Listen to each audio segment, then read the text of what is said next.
Seattle wakes to a slate sky, the sort that turns Puget Sound into a mirror. In a modest kitchen in Ballard, Emma Hughes sticks a post-it to the fridge for her father. Flight 261 connects through San Francisco. I'll call when I land. She tucks the note next to an old Polaroid, half laugh and wind-blown hair, from a trip they took to the San Juans. It's Monday, January 31st, 2000. The country is on dial-up.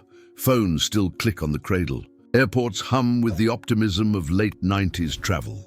Frequent flyer miles, paper boarding passes, a hint of coconut sunscreen from Puerto Vallarta clinging to tourists heading home. Far south at Licenciado Gustavo Diaz Ordaz International Airport, ground crews move with practiced choreography around a McDonnell Douglas MD-83 parked in the tropical glare.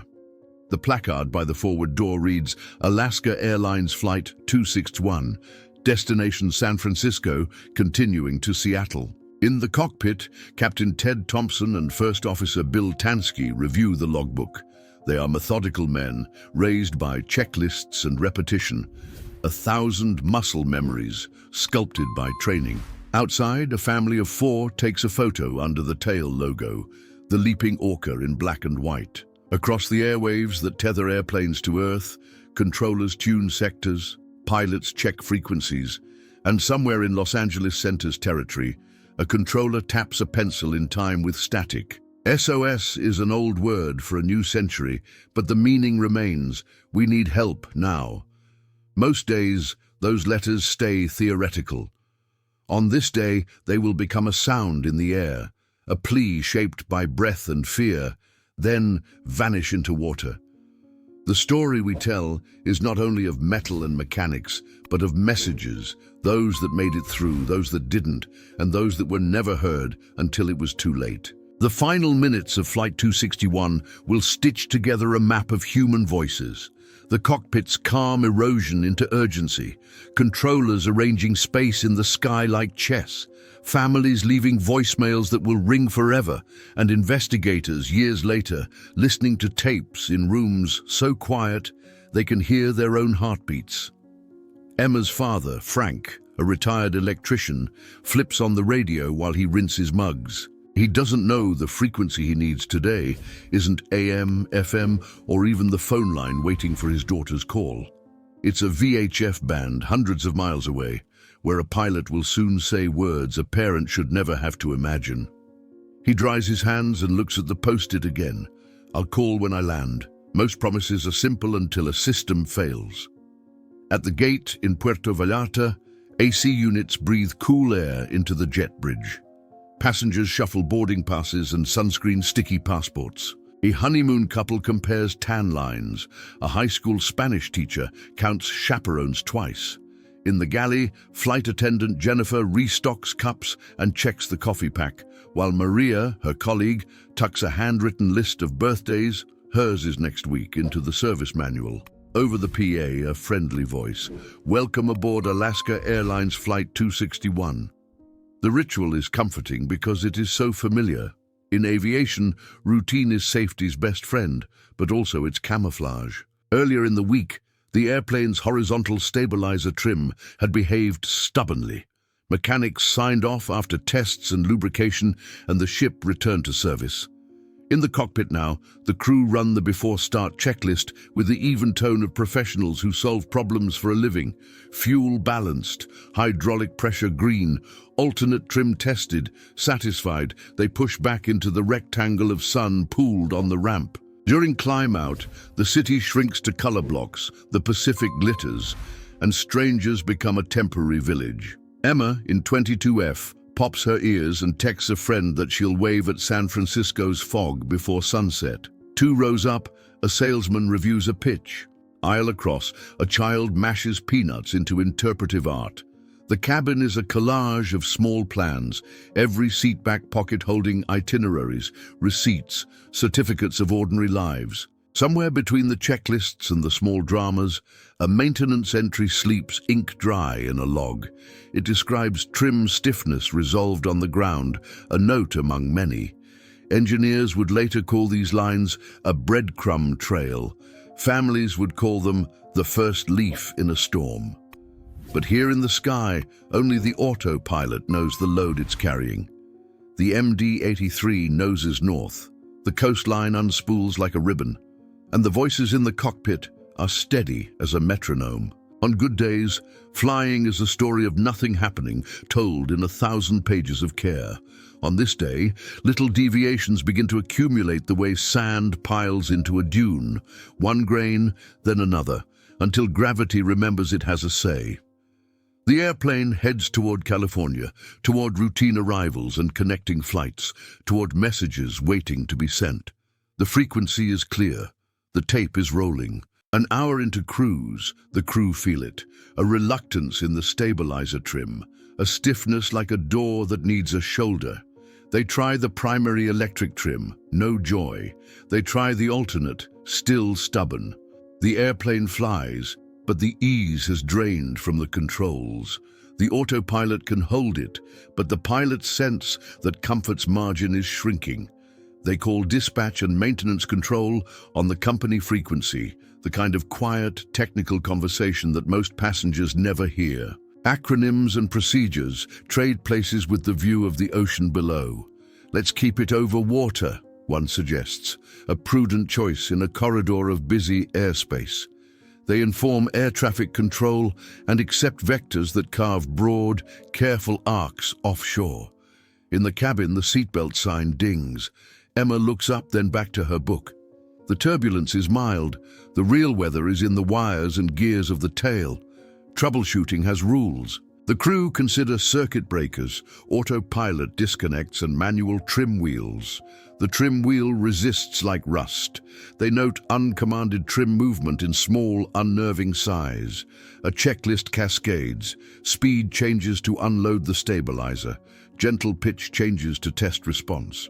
Nothing fully clears the bind. In their voices, the cadence subtly shifts. Still calm, but with the forward lean of people who know time is money and altitude is life. In the background hum, the words emergency and mayday remain in the sheath. Not yet. They are tools to be used precisely.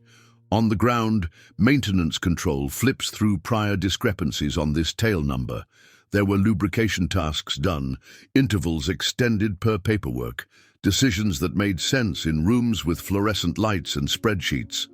Decisions always do, until an airplane argues.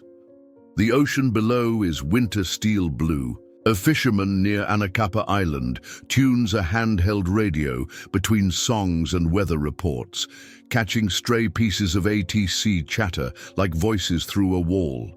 He can't know those syllables include his coordinates, that he will later anchor a memory by them.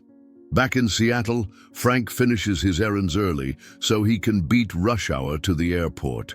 He parks in garage level C, section 18. He doesn't take a ticket. The machine is jammed. He smiles at his luck. In the cockpit, Captain Thompson and First Officer Tansky choose a plan: divert to Los Angeles. The puzzle now is not whether to land, but how, with a tail that doesn't want to help. They advise ATC. Clearances come back smooth and sure. Phrases practiced 1,000,000 times until they're practically music. The airplane begins a descent that will become a rehearsal for a performance nobody wants to give. When machines fail, they don't always announce it with drama. Sometimes they murmur first, then shout. At 31 to 500 feet, the trim briefly frees, then lunges, nose down. The MD-83 tips into a sudden descent, autopilot off, hands on. The cockpit soundscape changes, wind builds, click-clacks become percussion, checklists give way to instinct honed by thousands of hours. The captain and first officer wrestle a falling airplane into the grip of aerodynamics and will. In the radios, a voice reaches out across distance, calm, clipped, the accent of training. It's the opening line of a plea. We're having a flight control problem. The words are simple, almost bland, but in them is the plank of an SOS slid across roiling water toward help.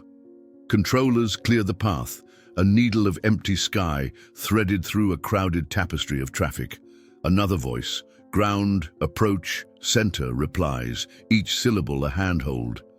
In the cabin, gravity wobbles, drinks jump, a chorus of gasps trills, hands reach for armrests and strangers' shoulders. Emma's book skids into her lap. She's flown enough to know this isn't ordinary chop. The airplane steadies. People exhale the laugh cry of relief. Somewhere overhead, an oxygen mask compartment door rattles but stays shut. There are calls nobody wants to make. The crew make them anyway. They declare an emergency and request a straight in to LAX. They run checklists, talk to maintenance, talk to each other. Two voices become one mind. What the audience can't hear is the subtext. Every second that the airplane behaves is a bet placed against the next one, with odds shifting. The SOS that day is not a single cry but a sequence. Troubles reported, intentions declared, vectors given, altitudes read back, a ballet scored by urgency. Some fragments are stepped on by other transmissions. Some are crystal clear. This is the nature of open air. Messages share space, jostle, collide, then continue. In the story's DNA, there is heartbreak not only in what was said, but in what slipped between. Approach vectors place the aircraft off the coast near Port Hueneme. Wide water below as a safety margin. The crew tests trim again, looking for predictability. For a moment, the airplane plays along. In that brief calm, the cockpit becomes a study in controlled hope. Then, the system breaks faith. Flight 261 is descending through about 17,000 feet when the trim mechanism fails catastrophically. Inside the tail, threads that should have been thick with grease and life have been gnawed to the quick. Metal that once held hands lets go. The stabilizer moves to its stop. The nose pitches violently. The airplane inverts, belly to the sky, tail to the sea. In the cockpit, instinct narrows the world to airspeed, attitude, and the horizon that is now wrong. The crew fight for a slice of lift, haul the airplane back toward wings level, and for a ghost of a second, they get it. Voices on the radio carry disbelief stitched to respect. No one expects to see an MD-83 roll like a fighter and live. But physics collects. The airplane surrenders again to gravity's thesis. The ocean rushes up. There is a final call, words shaped by breath drawn in a cockpit where the checklist is now primal.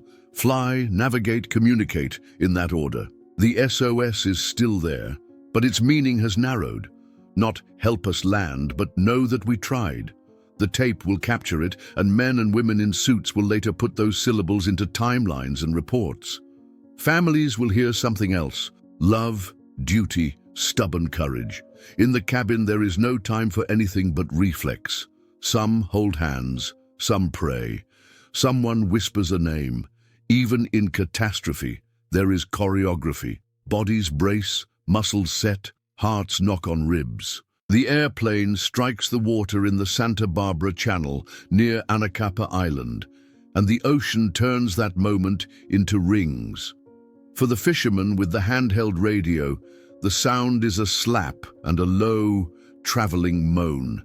He swivels to see a streak of white and a splintering, then silence so complete it makes the gulls sound like shouting. He keys his mic and calls it in, voice steady because he needs it to be. Offshore, the Coast Guard scrambles. On radar scopes, a target becomes a smear, then nothing. Every disaster has an acoustic signature. For Flight 261, it is the clipped certainty of professional voices doing impossible work, followed by a silence so sudden it hurts. On the ground, phones begin to ring in rooms that will remember that ringtone forever. Sundown stains the Pacific copper, helicopters slash low over whitecaps, searchlights combing the water for anything that floats, seat cushions, paper, hope. Rescue swimmers drop into cold that bites through neoprene in seconds. A cutter holds station where spotters mark flashes. Debris fields tell a story in pieces. They always do. Tonight the tide is the librarian, and she is busy. At Los Angeles International and in Seattle Tacoma, airline agents set up quiet rooms and brew coffee they will forget to drink. A list begins. Names, connections, contact numbers. Between names are lives, connected by red pen lines to cities and plans. The company's care team makes calls. Some ring and ring. Some go straight to voicemail, where cheerful recorded voices say they can't come to the phone right now. Frank stands near the arrivals board in Seattle and refreshes the screen with a fingertip as if it were a page. The status flips from on time to delayed to contact airline. Around him, the buzz in the concourse becomes a hum with a tremor in it. He hears his name called to a desk where a kind woman's eyes say it before her mouth does. Sound collapses into a tunnel. The first thing he feels is the edge of the counter under his palm, hard and real. On the water, a rescue swimmer named Davin finds a packet of Polaroids floating face up. He tucks them into his vest like church, like proof that this wasn't just metal. Above him, a helo crew chief marks a grid square complete. They move to the next. The radio carries clipped updates, coordinates, and the occasional human word bent small, private, off-mic. TV vans park at Port Hueneme. Reporters speak into cameras about a crash off the California coast. Behind them, a crowd of people watches the horizon as if staring hard enough can rearrange the past. A makeshift memorial grows. Candles, a Seahawk cap, a bracelet, a note that reads simply, "Call me back." Emma's father sits in a room with other families and people who look like they have all the answers but don't. Someone asks about survivors. The word hangs in the air like a kite without wind. A physician explains what impact forces do. The room nods and doesn't.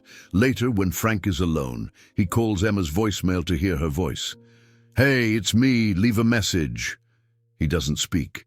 He just listens to the part where she laughs, every time. In a lab under bright lights, investigators lay out parts on clean tables. There is reverence in the way they handle metal that once flew. They follow the chain backward from outcome to cause. Horizontal stabilizer jack screw, acme nut, threads worn to a comb's last teeth. They measure wear, compare it to standards, and run their fingers over scars like doctors reading a chart with skin. Maintenance records become scripture. Lubrication intervals had been extended. A decision that saved hours and dollars until it spent a life. Manuals say what to do and when. Memos say why. Culture decides whether. The more pages the team reads, the more a picture forms of a system that passed all its own tests while moving slowly toward failure. No villain in a dark room, just a handful of almosts that added up to a certainty. Interviews gather voices. Mechanics remember raising concerns. Pilots remember trim that felt notchy. Managers remember pressures that never arrive as threats, but as targets and charts. Regulations had approved the new intervals. Oversight had signatures and stamps. In the mathematics of hindsight, the sum is heartbreakingly clear. The official report will write it down with the precision the dead deserve. Insufficient lubrication led to excessive wear of the jackscrew assembly, culminating in loss of pitch control. But families will always hear a simpler sentence: "We didn't take care of what took care of us." The fix is straightforward on paper. Restore conservative intervals, ensure inspections are more than ink, retrain, recertify, but culture turns paper into practice. One engineer years later will say he can still smell the molybdenum grease in his dreams, that when he closes his eyes, he sees threads whole and threads gone, and the yawning space between them. He will also say he hears the last calls sometimes, not the words, but the tempo, the way cadence can tell a story even when you refuse to let the words in. There are tapes. The cockpit voice recorder doesn't remember everything. It only remembers the last cruel 30 minutes. Investigators sit in a quiet room and press play. They listen as professionals, and then they go home and don't turn on their own radios for days. The ATC recordings are cleaner. Transmissions in and out, acknowledgements, clearances. When you string them together, you get the shape of a human effort so large it can barely fit in the sky it occupies. The crew's words are not cinematic. They are better. They are the language of competence refusing to yield, descriptions precise, checklists honored, intentions clear even when options narrow. The closest thing to poetry is the momentary hum in a pilot's throat before he speaks, breath becoming speech. Families will never forget those breaths once they hear them. They are the heartbeat of the narrative. We also keep voices that never met a recorder. Devon, the rescue swimmer, told his wife he felt like the ocean was a cathedral that night, and he was the last one inside. Frank, months later, read Emma's emails one by one and replied to each as if she were traveling and would answer when she found Wi-Fi.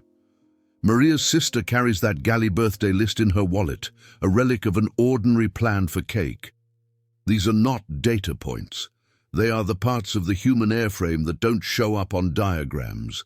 The memorial at Port Hueneme faces the sea. It is a place designed to turn grief outward into horizon. On anniversaries, families gather with flowers and silence, and sometimes laughter, which is not betrayal but survival. Children who were babies in 2000 now run along the walkway, and their parents call out not to run too close to the edge. Life returns without asking permission. The ocean gives nothing back, but the lesson that echoes are also a kind of presence. When we say voices lost, we don't mean gone. We mean carried forward by people who use them to make decisions different, safer, kinder. A change in a maintenance manual is a voice, if you know how to hear it. A trainee's question at a safety meeting is a voice. So is a hand raised when the room would prefer quiet. The SOS is not only the call in extremis, it is the whisper before, when there is still time to listen. Airlines revised inspection intervals. Oversight sharpened its pencils into styluses that leave marks you can't ignore. Training syllabi gained new pages. Simulators gained new scenarios where a tale goes stubborn and then treacherous. Mechanics received time and resources to do jobs the way their mentors taught them, inches at a time, with grease under nails, and pride that shows up not in applause, but in the absence of headlines. Families organized. They wrote letters to Congress, to CEOs, to each other. They learned the terrible vocabulary of advocacy, docket numbers, public hearings, executive summaries. In the process, they became another kind of crew, guiding a complex machine called accountability toward a safer destination. Frank spoke once at a school, and when a student asked whether he hated airplanes, he shook his head. "I hate silence," he said.